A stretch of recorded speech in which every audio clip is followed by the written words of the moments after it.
Tenebrae means darkness or shadows. On Maundy Thursday, as Jesus and his friends finish their supper and depart for the Garden of Gethsemane, we begin a journey into darkness, to a place of deep shadows. This evening, we accompany Jesus in his last hours. We witness the cruelties and the suffering he endures. We listen to the words of condemnation and ridicule. In all this, he is innocent. He is the faithful servant of God doing his Father's work, bringing the gospel of love, peace, and hope. And so, in this liturgy, we are invited to walk solemnly and attentively with Jesus. Better to know, better to understand, better to be his friend, his disciple, his witness. Be still and know that God is here. In this service, we will pass through 6 shadows in readings and music. After each shadow, a candle will be extinguished. Towards the end of the service, the Christ candle, the Easter candle from last year, will be hidden.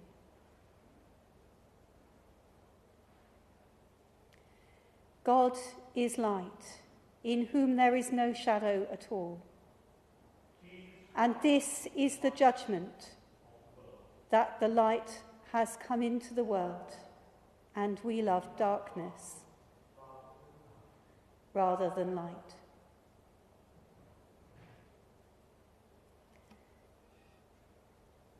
The shadow of betrayal.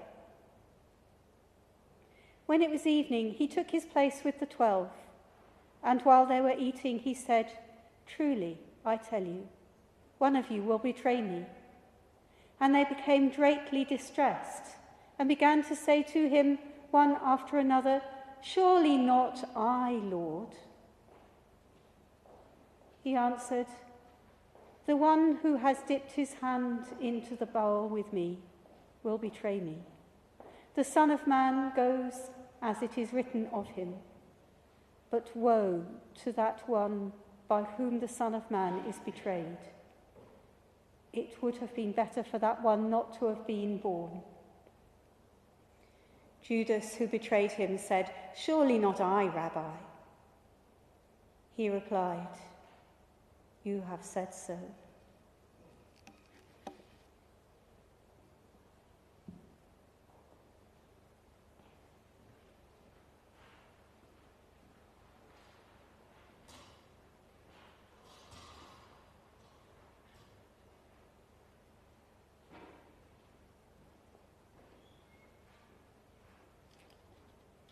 The second shadow, the shadow of inner agony.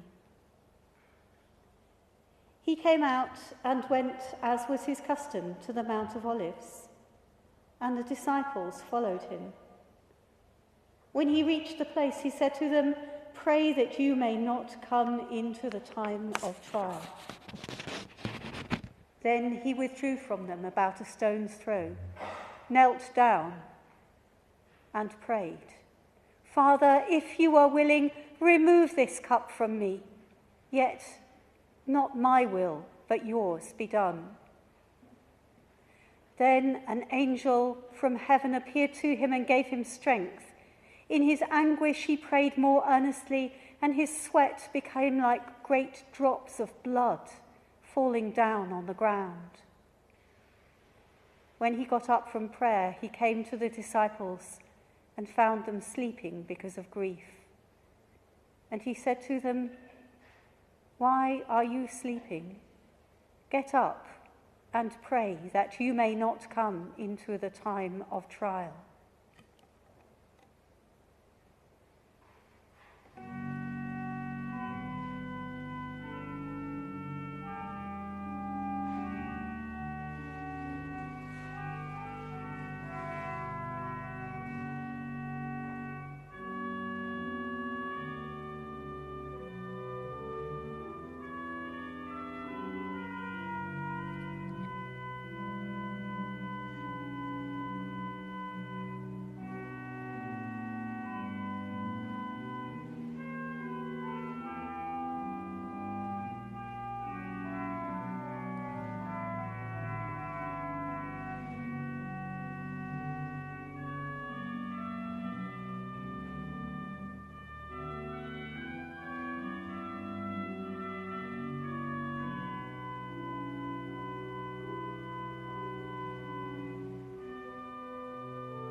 The third shadow is the shadow of loneliness.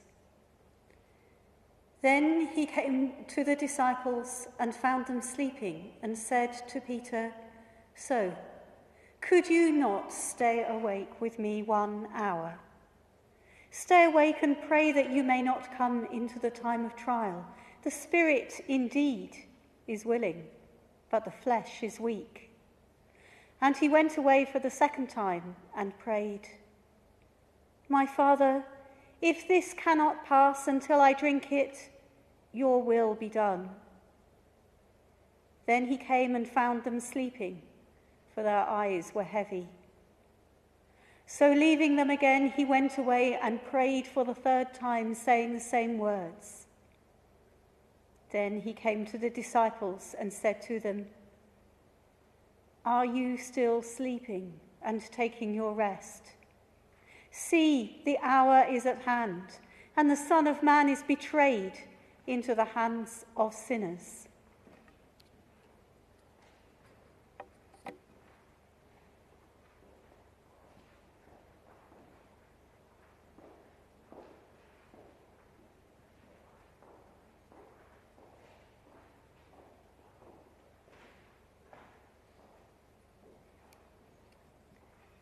The fourth reading. The fourth shadow is the shadow of desertion. Immediately, while he was still speaking, Judas, one of the 12, arrived. And with him there was a crowd with swords and clubs from the chief priests, the scribes, and the elders.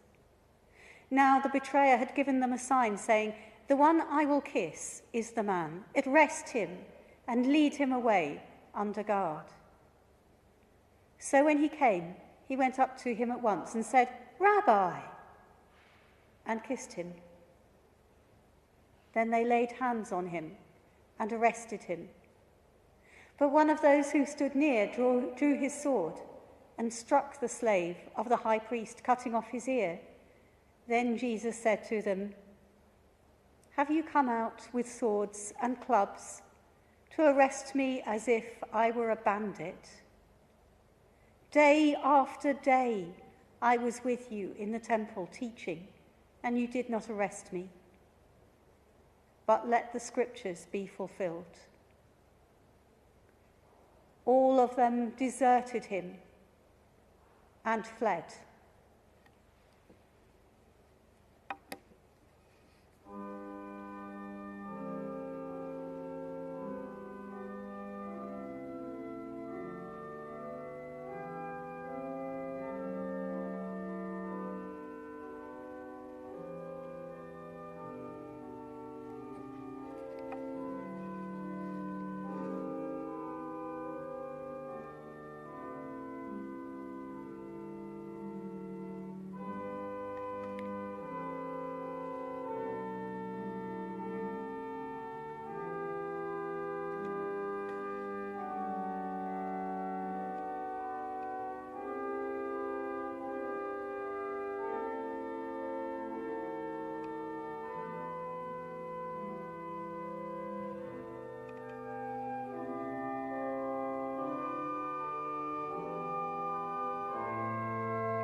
The fifth shadow is the shadow of accusation.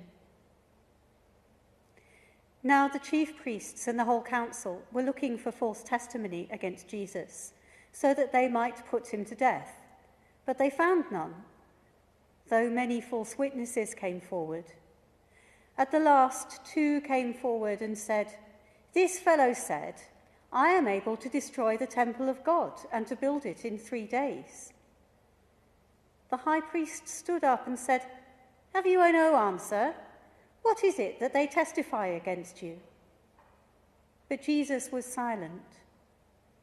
Then the high priest said to him, "I put you under oath before the living God. Tell us if you are the Messiah, the Son of God." Jesus said to him, "You have said so. But I tell you, from now on you will see the Son of Man seated at the right hand of power and coming on the clouds of heaven." Then the high priest tore his clothes and said, "He has blasphemed. Why do we still need witnesses? You have now heard his blasphemy. What is your verdict?" They answered, "He deserves death." Then they spat in his face and struck him, and some slapped him, saying, "Prophesy to us, you Messiah. Who is it that struck you?"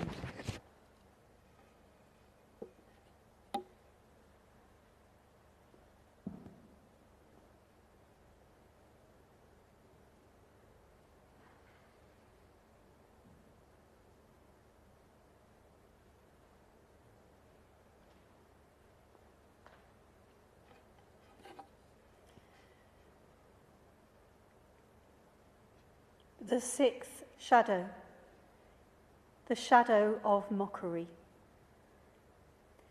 Pilate spoke to them again. "Then what do you wish me to do with the man you call the King of the Jews?" They shouted back, "Crucify him!"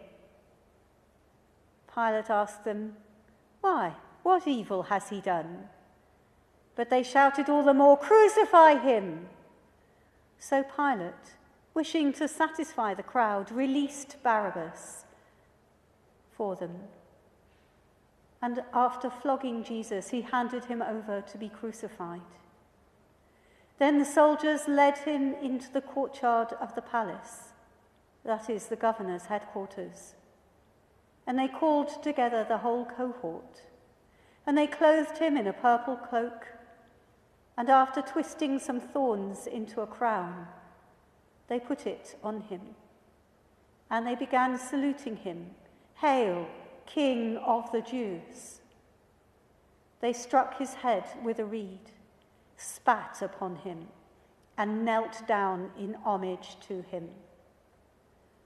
After mocking him, they stripped him of the purple cloak and put his own clothes on him. Then they led him out to crucify him.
The shadow of death. When they came to the place that is called the Skull, they crucified Jesus there with the criminals, one on his right and one on his left. Then Jesus said, "Father, forgive them, for they do not know what they are doing." And they cast lots to divide his clothing. And the people stood by watching, but the leaders scoffed at him, saying, "He saved others. Let him save himself, if he is the Messiah of God, his chosen one." The soldiers also mocked him, coming up and offering him sour wine, and saying, "If you are the King of the Jews, save yourself." There was also an inscription over him, "This is the King of the Jews." One of the criminals who was hanged there kept deriding him and saying, "Are you not the Messiah? Save yourself and us." But the other rebuked him, saying, "Do you not fear God, since you are under the same sentence of condemnation? And we indeed have been condemned justly, for we are getting what we deserve for our deeds. But this man has done nothing wrong." Then he said, "Jesus, remember me when you come into your kingdom." He replied, "Truly I tell you, today you will be with me in paradise." It was now about noon, and darkness came over the whole land until 3 p.m, while the sun's light failed, and the curtain of the temple was torn in two. Then Jesus, crying with a loud voice, said, "Father, into your hands I commend my spirit." Having said this, he breathed his last.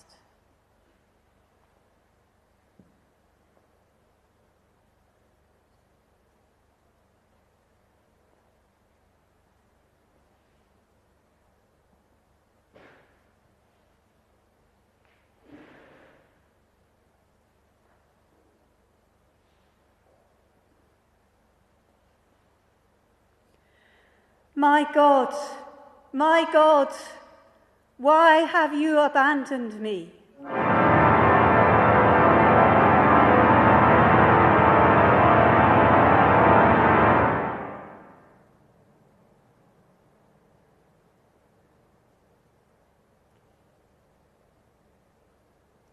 In the beginning was the Word, and the Word was with God, and the Word was God. He was in the beginning with God. All things came into being through him, and without him not one thing came into being. What has come into being with him was life, and the life was the light of all people.